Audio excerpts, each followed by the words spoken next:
There are moments in every man's life when he feels a silent erosion within. It begins quietly, like the first grain of sand, carried away by wind. A small surrender that seems harmless but repeats until the foundation weakens. In ancient times, sages described this erosion as the leak of life force, the slow draining of one's inner fire. The modern world calls it distraction, temptation, overstimulation. Yet beneath every name lies the same wound: the man's inability to defend his own energy. The ancients warned that when the seed is spilled without wisdom, the fortress collapses from within. Retention, therefore, is not merely a physical act, but an architectural principle. It is the laying of stones that protect the sanctum of the soul. Imagine a fortress on a hill. Its walls are not made of stone, but of choices, disciplines, and the quiet agreements a man makes with himself. Every time he resists an urge born of weakness, another brick sets into place. Every time he chooses stillness over indulgence, the mortar hardens. Over months, over years, this wall begins to glow with a subtle heat. The same inner radiance that the rishis called Oj. It is the invisible armor that shields the spirit from the void outside the endless pull of attraction, the hunger of images, the seduction of validation. The man who holds his essence begins to sense that the world's noise cannot easily breach him. His emotions steady, his eyes sharpen, his words gain gravity. The Mahabharata spoke of warriors who meditated before battle, not to escape violence but to remember who they were. Among them stood Arjuna, the one whose bow sang like thunder, yet whose heart was still as a mountain lake. When he trained under Dronacharya, he was taught that victory does not belong to the strongest arms, but to the quietest mind. His focus, tested against the spinning fish above, symbolized more than archery. It was the mastery of attention itself. While his brothers saw the sky, the tree, the fish, Arjuna saw only the eye. That unwavering concentration is the spiritual equivalent of semen retention, energy condensed into one pure direction. The man who retains becomes that archer. His urges swirl like the fish turning above. Distractions flash like reflections in water. Yet his awareness does not move. He sees only the aim, the purpose that defines him. The world today is designed to break that aim. Every screen, every algorithm, every manufactured image is a whisper that calls a man out of himself. It tells him to scatter his power, to pour it into illusions, to consume endlessly and call it pleasure. But the wise man sees this for what it is, the Maya of the modern age, the digital demon that thrives on his attention. To retain is to revolt. It is to say, my energy is sacred, not for sale. The discipline begins in the body, but soon invades the mind. He starts noticing how every thought tries to seduce him, how every flash of desire seeks entry through his senses. And with awareness comes control. He no longer suppresses, he observes. He no longer fights, he fortifies. This is the building of the unbreakable wall. Semen retention, in its truest sense, is a vow to guard the temple of consciousness. It is not celibacy born of fear, but sovereignty born of understanding. The seed that creates life is the same current that powers thought, will, and vision. When preserved, it rises through the inner channels described in the Upanishads, refining itself into creativity, intuition, and calm authority. The man who keeps this current intact walks differently. His presence is dense, like a storm contained in human form. He does not need to dominate, he simply emanates. The ancients called such a man a brahmacharana, one who avoids women, but one who moves in Brahman, the higher reality. The unbreakable wall is not isolation from attraction, but mastery over it. A man cannot stop the world from being beautiful, but he can decide not to be enslaved by its beauty. The first stone of this wall is awareness, the simple realization that your energy is finite and sacred. The second is restraint, not repression but redirection. The third is purpose, for without a target even the strongest wall becomes a prison. As each is set, a transformation begins. The restless fire that once sought escape through indulgence now turns inward, forging character, patience, and clarity. The man feels a new kind of hunger, not for pleasure, but for meaning. The noise of the world begins to fade, replaced by the hum of inner order. He understands that attraction is not his enemy, but his test. The void that tries to pull him out is also the mirror that reveals his weaknesses. And with each moment of discipline, another fracture is sealed, another breach defended. Thus begins the making of the unbreakable wall, not in one dramatic act, but in daily choices unseen by others. Every night he resists the call of emptiness. Every morning he returns to breath. Every thought he reclaims from fantasy adds invisible height to his fortress. Behind those walls, something ancient awakens, the same silent fire that once burned in Arjuna's eyes before battle. The calm ferocity of a man who knows his center cannot be invaded. The modern world may mock this stillness, may call it old, ascetic, unnecessary. But deep down, every man who has tasted scattering knows the truth. Without walls, he dissolves. And so he builds, quietly, deliberately, stone by stone. until his energy no longer leaks into the void but rises like smoke toward the divine. Every fortress that stands the test of time is not merely defended by walls but by an invisible citadel within a sanctuary, untouched even when the outer gates tremble. In the same way, a man who walks the path of retention must build his inner citadel, for the world will not stop testing him. The pull of attraction will return in many disguises: affection, ambition, vanity, comfort. The goal is not to flee these temptations, but to meet them from within a place of stillness. The ancient teachers said, "The world will never obey the man who has not mastered himself." That mastery begins not with battle, but with observation. Inside, every man lived to forces, the builder and the beggar. The beggar wants release, not only of the body, but of every tension, every responsibility. The builder wants refinement, to shape each moment into something enduring. Semen retention is the discipline through which the builder begins to win. It is the daily choice to turn energy inward, to feed the furnace of purpose instead of the fire of craving. Over time, that inward current begins to solidify into the citadel, a chamber of calm awareness where urges lose their noise. This is not suppression, it is alchemy. What was once raw, restless impulse becomes creative voltage. It writes, designs, heals, leads. The Upanishads call this inner conversion tapas the sacred heat of transformation. Just as metal must face fire to gain strength, the mind must endure tension to gain precision. A man who avoids the flame of discipline remains brittle. A man who faces it becomes flexible and unbreakable. When he feels the pull of attraction, the alluring voices of distraction, he learns to breathe instead of bow. He remembers that every temptation is an invitation to rise higher, to test the quality of his wall. Each victory adds density to the citadel. Each failure exposes a crack to be repaired, not feared. Ancient warriors used to polish their swords not out of vanity, but reverence. They understood that the weapon reflected its keeper's state of mind. In the same way, a retained man polishes his attention. He learns to hold eye contact without hunger, to speak without seeking, to work without rushing. The energy he preserves begins to circulate through his system like clear water through a sacred canal. He senses power but feels no chaos. Others perceive it as confidence, charisma, presence, but within, it is simply coherence.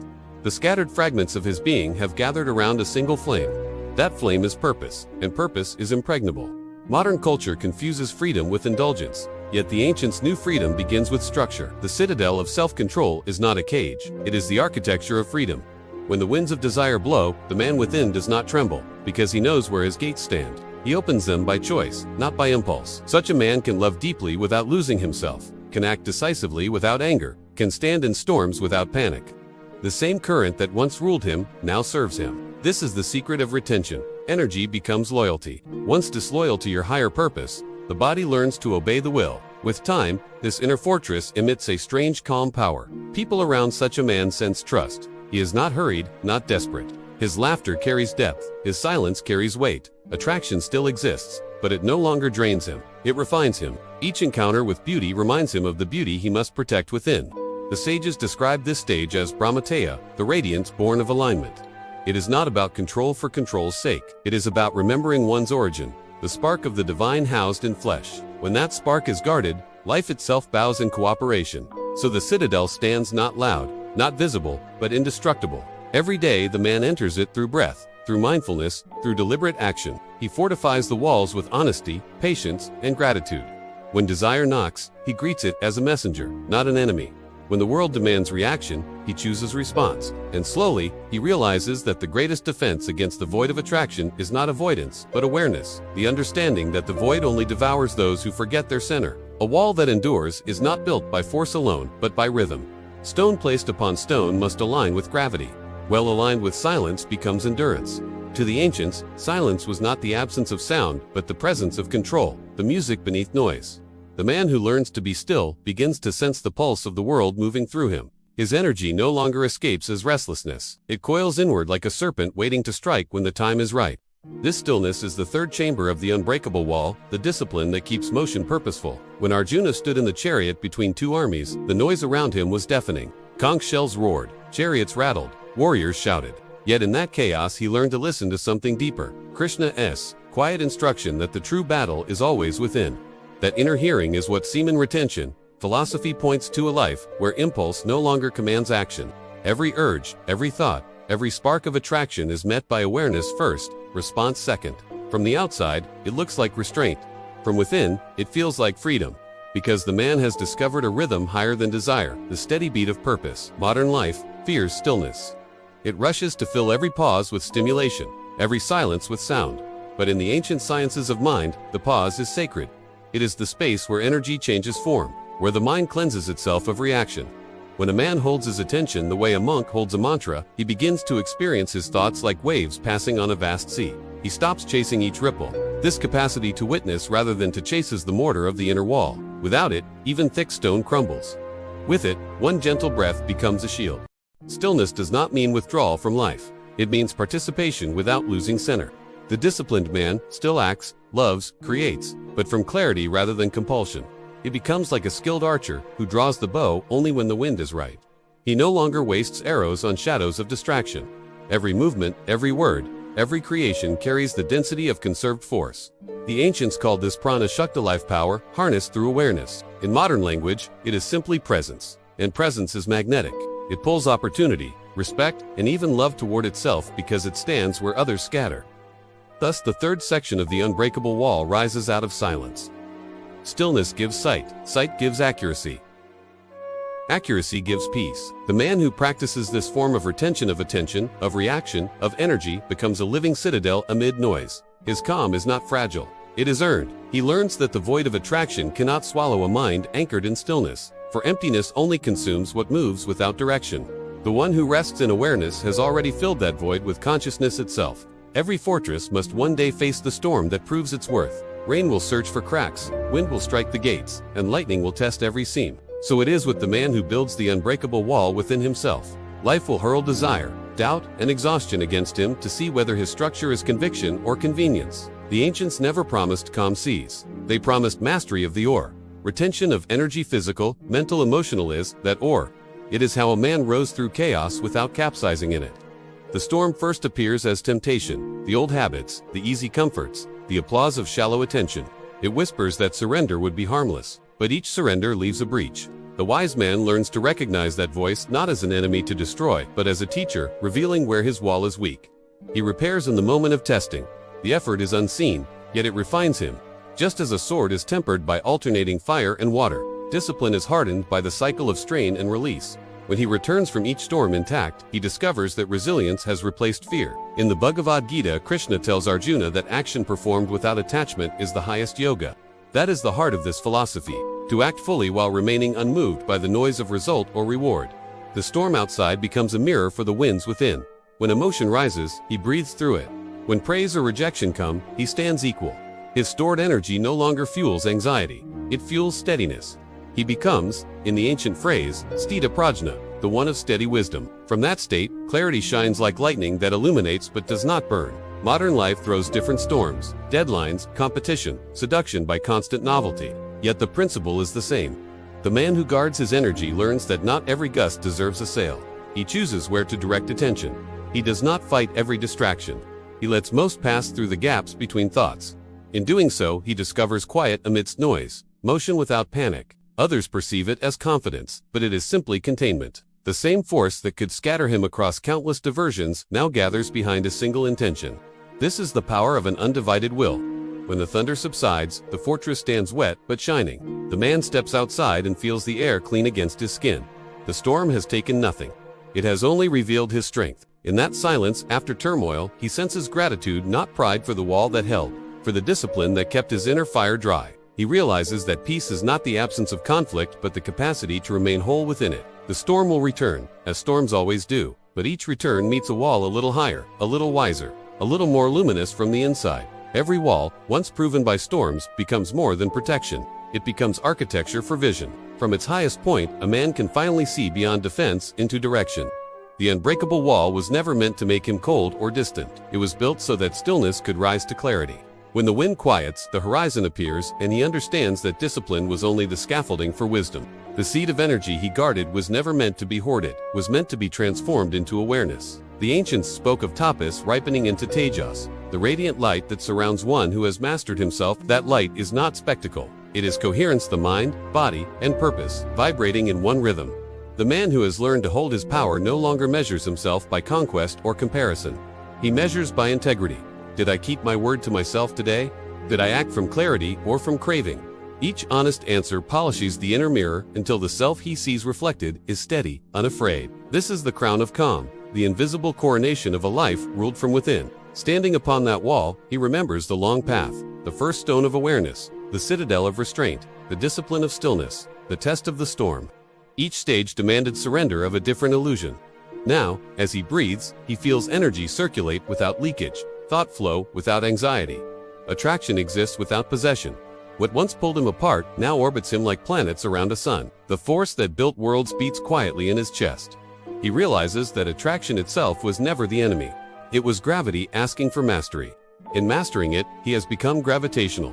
Others move around his steadiness, drawn not by dominance but by coherence. This state cannot be faked, for it comes from thousands of small choices unseen by the world.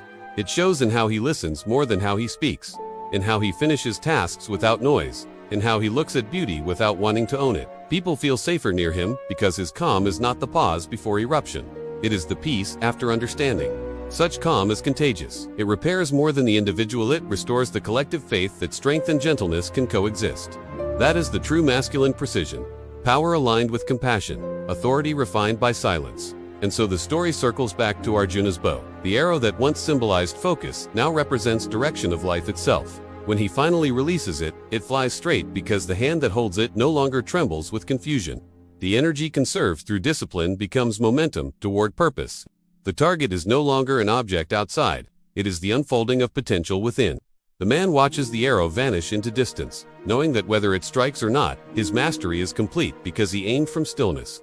Behind him, the wall gleams in morning light, not as a barrier but as a monument to presence. Within him, there is no emptiness left to defend, only fullness to share. The unbreakable wall has become the temple itself, and at its center sits the quiet, luminous heart of a man who has learned to keep his power, to spend it wisely, and to rule himself with calm precision, ready to prove you were here.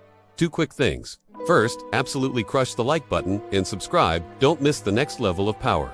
Second, tell me where you're dominating. Drop your city or country in the comments right now. For behind-the-scenes insights and direct Q&A, you need to be in the Telegram channel. The link is in the description. Help someone else find their power. Share this video immediately. Go get after it.